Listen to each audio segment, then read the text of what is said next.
right, ladies and gentlemen, you're watching Muse Africa. I'm here with Keeny Ice, the Ghanaian hip-hop, hip-life artist.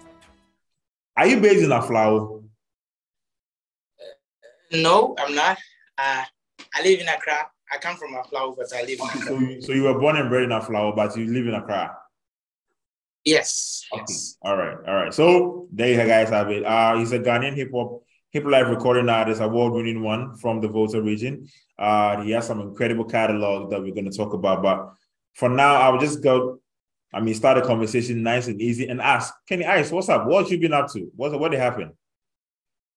All good, man. I'm just, I got my new project out, the Soundcheck EP. My second project, actually. So it's just 7 days old. So I'm just, promoting it around the place, going back and forth, trying to get people to get familiar with the music and the type of songs on the EP. So that's what I've been up to so far. Okay, there's an interesting thing I actually learned about your name. Someone told me about your name that it comes from the word mashke, Ice Kinky. Oh, no. No. So I was like, how is that even possible? Like, is this real? Like, so tell me the history behind your name, Keeny Ice. Is Keeny your real name? No, the name is Keeny Ice. Keeny Ice. So Keeny Ice. It's actually abbreviation. Okay. When I was like any other guy, your boy in school, we used to have all these kind of quotes, like personalized quotes we write on our notebooks and all that. Okay. So Keeny means constant, which is K, endless efforts, narrate why I create excellence. So Keeny Ice. Yeah, so I just put together the initials of all the words in that slogan and just formed the name. And then the Ice Kinky thing actually was some kind of funny incident because our French teacher came to class and I was outside. So my friends were, they normally call me Ice Keeny because they are like, Keeny Ice doesn't sound well. So they call me Ice Keeny. So when they were like shouting my name, Ice Keeny, that the teacher is in class. So the teacher was like, who is Ice Kinky that you guys are, Okay. All right. He didn't get it right. He thought they were calling me Ice Kinky. So when he said that, the whole school started calling me Ice Kinky. I couldn't fight it. I just had to accept the name like that. But it's been Keeny Ice all along. Okay, so ladies and gentlemen, there you have it. Keeny Ice, and it's not Ice Kinky. So if you meet him in town, don't start shouting Ice Kinky. We don't even care if you know him from high school. He's known as Keeny Ice. He's an award-winning Ghanaian hip-hop and hip-life artist. Now, you said new EP is out, title Soundcheck. What are we checking out? What's the new sound that you're promoting that we need to check out on this EP? Well, everybody knows Keeny Ice to be a rapper. Like, I came out as a rapper, doing all the hardcore hip-hop stuff, putting out a lot of rap music and the stage performances and everything. So I felt like as a creative person, you can't keep giving the same vibe to the people all the time. There are people who love street rap music, and those are my core fans. But then I think I still have people who are my fans but love melodious music. You get it? And I featuring singers. I've been giving them melodious music for a while, but then not for myself. I feature singers to do the singing, then I do the rap. But then also I've been hiding the fact that I can sing. I'm capable of singing from the people. Okay. So this is the point where since the rap thing has already synced into the people, why not show them the other side of me? So I put together some melodies. No hip hop song is on the EP. Actually, it's all Afro beats, Afro swing. Just some EDM, electronic music. There, just melodies for people who don't really appreciate rap music, but they are my fans. So that it won't be one-sided. I won't just be feeding hip hop lovers. I can still feed the Afro lovers and all that. So Soundcheck, because it's more like a sound salad for me, because you have a bit of motivation in there. You have a bit of naughty, 18 plus music in there. We have a bit of love and, just some party jam in there. So it's like a sound salad. So I call And secondly, sound check is my tagline. So even though I'm trying to show them another side of me, there's still supposed to be a little bit of originality of me in there. So sound check, which is my tagline, I think is best to name the EP. Now, at what point in your career as an artist do you majorly realize that feeding fans that actually know you for who you are, there needs to be a sudden change to exploring sound? Now, I know for creatives, exploring things is literally what you do. I mean, you listen to various artists aside yourself. At what point what actually triggered you to say, let me go into this new era of music where I switch away from what I normally do and go make up a new sound with the likes of EDM coming in, with the likes of Afrobeats, Afro swing? At what point, or what was the major inspiration behind sound check? Well, number one inspiration for sound check was, or should I say, is COVID. When COVID came, everybody was thrown into some state of, like there was some kind of unrest in the minds of the people because economically things were bad. Couldn't make it out because, money issues and all. So I felt like hardcore rap music at this point of time is like, I'm just trying to, it was literally sound like disturbance to some people because, rap music is all about braggadocio. I got this, I can do that, I'm the best, I'm that. And people trying to heal from the COVID era. This is the post-COVID era, and music is supposed to heal them right now. You're supposed to make them understand that times have changed and they have to just enjoy the music for the fun of it. So I feel like, since I can sing, I am capable of putting together melodies. Why not just, try my very little way to, heal people? Because myself, I've been through it. Everybody has been through it. So why don't we just have fun with the music? Understand? And secondly, to have people who are not from Ghana that hit my DMs and like, you're doing great music. And people of different cultures, people hit me from outside Africa, other countries apart from Ghana. So I felt like, no, audience is becoming really big right now, and I'm not supposed to just keep it to hip hop rap. If I have to make it worldwide as I've always been dreaming, then I need to make sure I serve music of the highest quality, you understand? So even though the rap side of me is really banging, this is Africa, we love more Afrobeat, we love melodies because we love to dance. So I'm like, okay, fine. Since the rap has already sat down with the people, everybody knows Keeny Ice as a rapper. So now it's time for me to, show them that, I got something else you guys have not experienced yet. So sound check. Yeah. So number one is people and also expand the audience. Yeah. Okay. So then COVID actually really was a great way for you to, understand that there needs to be a change in your sound and also to relate to people aside the people that know you for what you do best as a rapper. Your pen game is incredible. It's impeccable. Like, you are actually literally, I do not understand some of the languages, but you can actually tell from a music lover standpoint that when a rapper is actually saying something great, that is actually known, and you can tell from the ears. Now, in one of the songs titled Deja Vu, you had Camidoh, who is also very, incredible singer there. How was it like linking up with someone who actually sings in your language as well? So how was it like working with him? Well, before the whole country knew Camidoh, even before he came out, we were friends. We started the music thing together. In my first concert that I did, the Keeny Ice Explosion concert, he came with his counterpart when they were a music group called Bells.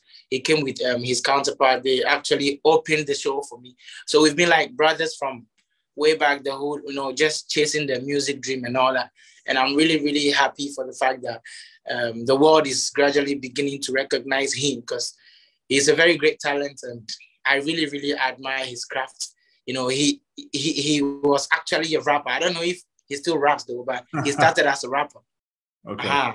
Like very prolific rapper, like his pen game is dope, So, but we've been trying to create music for a very long time. And as a creative, I know it's timing and it's moods, you can't force creativity. So we've just been vibing, and then accidentally one day we found ourselves in the studio. Subas was there, like we were just, going through the beats, and then one beat played, and he was like, "Yo, I think this beat is dope. Keeny, what do you think? Should we just do something?" I'm like, "Yeah, why not?" So he just put together the melodies. After some time, put the words in it, and then Deja Vu came out.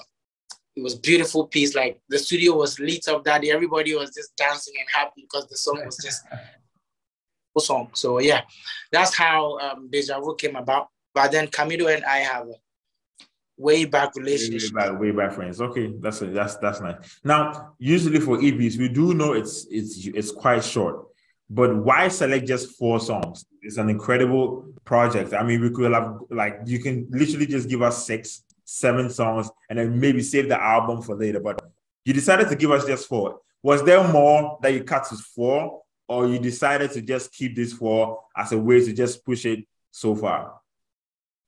Yeah, I feel like, as I said earlier, me trying to introduce a new side of me, I'm human. Sometimes I get nervous, thinking about the response, because this is something new, and I've kept it away from my fans for a very long time. Nobody knew I could sing or I could like work with melodies and all. So I felt like, if we have to, it's like this is an introduction, so we don't have to burden the people with a lot of sounds. Okay. They should digest it like very quickly. So 4 songs, so we can also be able to push it like real good, so it can go where it's supposed to be.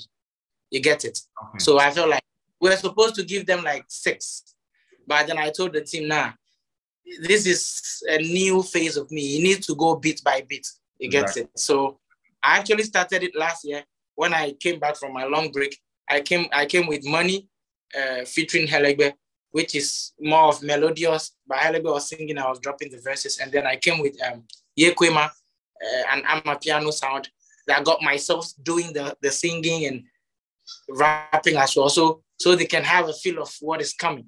Exactly. So this one is not anything really that new to them, because they've heard me do a bit of singing on Yekwema as well. So it was just me trying to make sure they accept this side of me. So yeah, I just wanted to keep moderate and so they can digest it. Now, regardless of it just being 4 songs, the reaction from fans, and I mean, the comments I've heard so far about the tape, because I literally played it in the office and people were like, "Yo, who's that? That's some nice new sound." So were you expecting fans to, I mean, it's fans, but how has the reception been so far for you from fans? The comments, feedback? Well, yeah, they killed my nervousness, because I was like, "Hey, Charlie," I was still contemplating how the response is are they going to be like, Keeny Ice, we're expecting you to do this, but all that didn't happen, just because the sounds are really good. The people are not complaining, they just love it. So it made me understand that when the music is good, you don't need to worry about anything. So the response has been great. The numbers on all the digital platforms are really like growing. I'm really, really shocked. I just didn't post anything about it yet, but I know I'll be doing that soon. So feedback from you guys, the DJs, the OAPs, the media personnel, like, it's just great. And I'm loving the vibe already. That's great. That's amazing. Now, you spoke about a relationship with Camidoh going way back. Another person that you're very close to is Adam. How did you guys have a bond? Like, is it because is the language the reason why you guys have a very great bond, or aside the language, there's this brotherhood amongst artists that come from the same region, that is Volta region? Well, to me, I think it's beyond the music, because way back when I've not met Adam personally, I used to, I was in, I think, senior high school, and I was just, listening to his music and picking inspiration from him, because we all know in an industry where music that is made in 70% fancy tree, or let's just say Akan, is dominating. It's difficult for someone with an unpopular language like ours, the ever to break through and go mainstream. So when he was able to do that, I felt like, if he can do it, this is something I can do. So from that onset, like there was a connection, even though I've not met him, there was this connection. I used to really idolize him until I think another show in the Volta region, I was on the show as well. He was also on the show, and then we met at the radio station for an interview, and then I was supposed to freestyle. So after doing my freestyle, I was like, yo, man, this thing you're doing is is kind of really unique, because I don't really use the original Ebe in my music. I use something we call Ajagbe in Aflau. It's like street Creole that we speak. It's just terms that we fuse into the airway. So I am actually the first to put that into music, because I felt like it was just beautiful for people to, know it. So he was like, nah, this is dope. If I can just keep doing this, I'll really go places. So from there, we became friends. We used to chat. He used to, like encourage me, like to keep going. It's not easy and all that. So it's just been brotherhood, and then a little bit of mentorship, and then music with Adam and I. Okay. All right. Now, another thing I want to talk about or ask about you is your major force in the country, Togo. Now, Togo, I don't know how, but I'm pretty sure because of the Ewe language, cross borders towards Togo. Now, how did you make it there? What is it with you and your fans being dominant in the country, Togo? Have you been there to do some promotion? Is this some management team you have there doing something for you in Togo? What's the relationship with Keeny Ice and Togolese people? Well, I think the first time I've been going to Togo like on personal stuff, but then the first time music took me to Togo was I think 2015, when I dropped my song, and one way or the other, the song just like got buzz in Togo. It was all over the place. I think it was because of the things I was saying in the song, and I think the Ewe too, and the Ajagbe I was talking about is also spoken over there on the streets in Togo. So I was invited to perform at their what we do as Ghana's most strongest. Their event was live on TV. So a weightlifting contest, and then they just put a call through to me. They invited me to perform. It was live on national TV, and it was just crazy. I think it's just love and how good the music was. So from then, him and I went on tour in Togo as well. The reception is great. This new EP is gaining grounds in Togo as well. So I just want to say shout out to all the fans in Togo, Charlie. I love them. I love them so much. And I'll be in Togo again soon. Okay, that's incredible. Now, who are the major producers on this project? Who did you closely work with to make this perfect for Soundcheck EP? Helegbe, who is a very great and talented producer in the Volta region. He produced 3 songs on the EP, and then my old-time producer, Tubas, he produced 1 song on the EP, making it 4. And then the mixing and mastering was done by Seshi, also my long-time mixing and mastering engineer. They've been there for me from way back. So yeah, Helegbe, 1 new dope producer, and then Tubas. Okay, amazing. Now, I have a very interesting question for you. Now, you've been in this business. I will call it business because it is business. Music is not just anything. You've been in this business for quite some time now. Do you somehow or sometimes feel underappreciated by the mainstream media for not taking up your sound to the extreme levels like they do for other artists? As human, and having emotions attached to the music thing, sometimes you feel like why sometimes you ask a lot of questions, because to you that your sound is great and all that, but then just as you said, music is a business. So to be able to get a brand known out there, I think it deserves a lot of investment. So I got to realize that this thing is investment, because radio stations pay bills, they pay utility, they need money to keep solid, just as I want to keep my brand solid. So, and every other media house, you guys as well. So I feel like, maybe it's not the sound. The sound is great, but to be able to get people to listen to the sound, then you need to invest in it. Your time, your money, everything that, because it's a business. And if you want to make your business grow, invest money into it. So even though I feel sometimes like, oh, why this guy is not really listening to my music, but, I think it all boils down to investment. And I'm still open because I'm an independent artist and it's kind of difficult to get things done smoothly. But then my team and I are really working so hard and we are still open for investments and all that to push the brand further. Okay, amazing take there, amazing. So guys, I'm still here with Keeny Ice. We're talking everything about his new project called the Soundcheck EP, which has 4 songs, and it featured Camidoh, who is also an incredible artist coming out from Ghana. Now, enough of serious talk. We've had all the serious talk and everything. Charlie, let's just release tension some more. And I've prepared just a little big game for us before we wrap up on this interesting conversation. Now, being a rapper, working with producers is very key. So I have this question for you. Between these 2 producers, who would you really like to work with, Hammer or JQ? Wow. Hammer?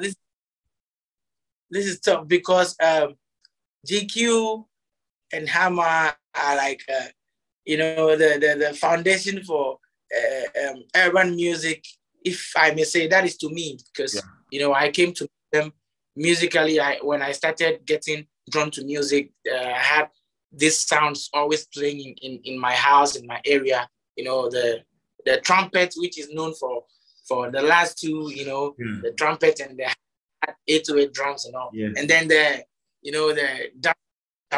kind of thing happening on JQ side. So, okay, given my hip hop background and my love for, like hardcore beats and all that, I think, yes, for now, I would want to start off with Hammer. Yes, and then I will also transition and go to JQ as well. Okay. Yeah, so yeah, Hammer for now. Being a rapper, you actually do realize how important, there's been people that set the pace or actually open the path for rappers to come to Ghana, because before, rap wasn't a very dominant genre in Ghanaian music. So these 2 rappers actually paved way for a lot of rappers. So I want your opinion on who would you want to sit down and have an interesting conversation about music with, Reggie Rockstone or Brafo?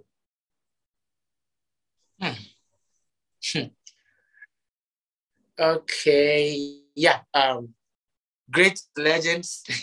My hat's off for them. Big shouts to Brafo or Reggie Rockstone.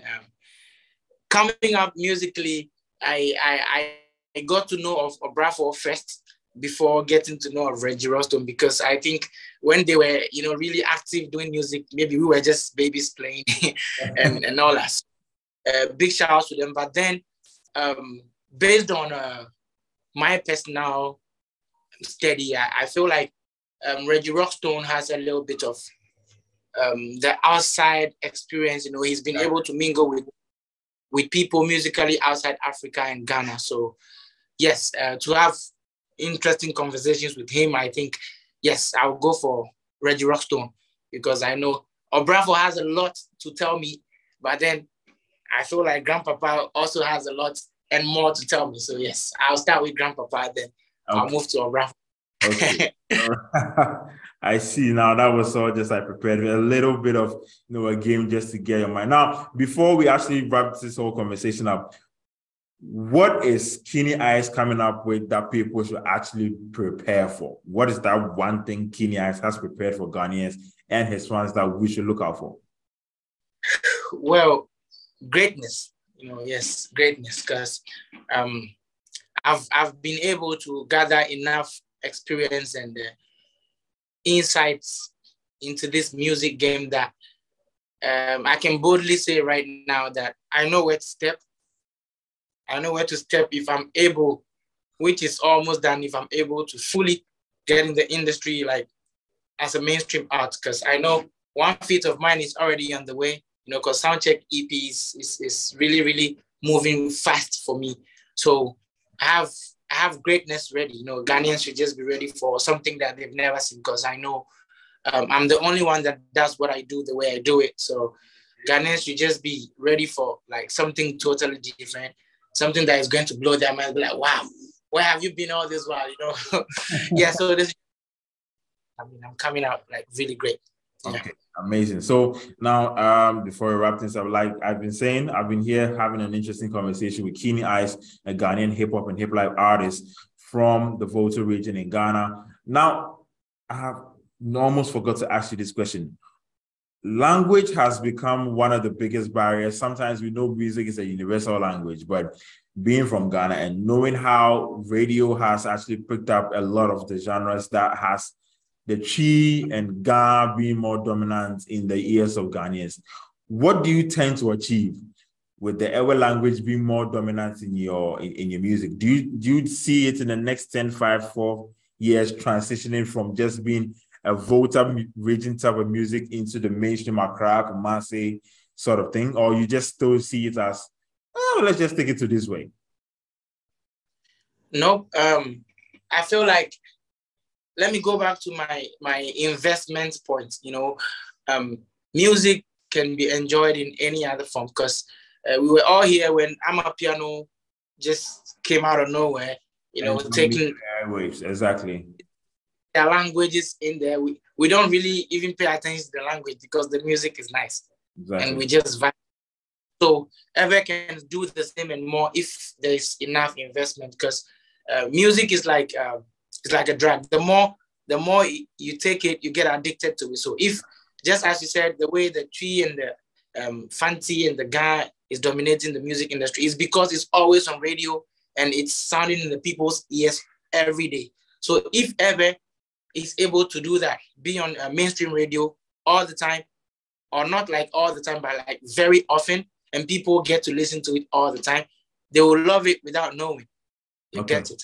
Interesting. So, as a creative person and a business person as well, knowing very well what challenges I face language-wise, I know how to maybe play my way around it. Maybe I'll just make it 20% of the Ewe, which shows my originality, and then 80% of a language that everybody can understand worldwide, not even just Ghana. So I give you my Ewe, a little bit of it for you to know I'm an Ewe, and then I make you understand that, okay, I can speak the language that you love to listen to music in. So whatever it can be French, can be like English, Portuguese, Spanish. You know, I do put Spanish and some other stuff in my songs. So yes, it's just me trying to make sure I serve everybody. So you don't have to ask people, what is he saying? When you hear the rest of the part of the song that you understand, you can relate to the one that you don't understand. Exactly. So yeah. All right. Thank you so much, Keeny Ice. It's been interesting talking to you. Congratulations once again. It's been 1 week since the project came out. It's everywhere on digital music streaming services, Spotify, Apple Music, Deezer, Amazon Music, anywhere you want to stream music. Go find Keeny Ice, Soundcheck EP, and enjoy 4 incredible songs. It's simply amazing to have such an artist bless us with his melodies. Now, before we go, any last words for the fans out there? Anything you want to say to some people? Shout outs, anything? Yeah, I just want to say big shout outs to everybody supporting my music. Big shout outs to you guys, you know, at Muse Africa for putting me on. I've been wanting to be on Muse for ages, and finally from afar, you know, I see people, you know, do interviews, you know, the editing. I mean, like it's just beautiful, you know. Exactly. And finally, even though maybe I didn't get to come to the studio and sit at least. I mean, this is still Muse, right? I mean, of course it is, yes. Shout out to you guys for, you know, the support. I mean, it takes a lot to want to put artists like me on the come up on your very, very respectable show. And shout out to all the fans for supporting, streaming my music, you know, making, even though I went on break, they were still there holding on it. Soundcheck EP is here and the numbers are like, you know, really, really great. I just want to say thank you. Keep pushing, keep supporting the brand Keeny Ice, because, I mean, we are destined for greatness. And shout out to my management team, ABM Global. Shout out to Johnila for pulling all the plugs. I mean, everybody supporting the brand Keeny Ice. This is just the beginning. We are about to give you guys more doses of greatness. So keep supporting. I love you guys. Sound check. Okay, so it's been incredible having you, Keeny. Thank you so much for talking to me, and thank you so much for talking to the people at Muse Africa. We are opening up the studios anytime you want to pass through. Just, you already know. Our DMs are open 24/7. The studio is open anytime you want to pass through, and we're here to support your music because you're doing something incredible. And we will always love to push a great, great talent. So it was great talking to you. Hopefully, we get to see you in the studio next time because there's no longer COVID. So we can actually shake hands and hug each other. So big shout out to you, and then we'll talk next time. All right. Thank you so much. All right, bro.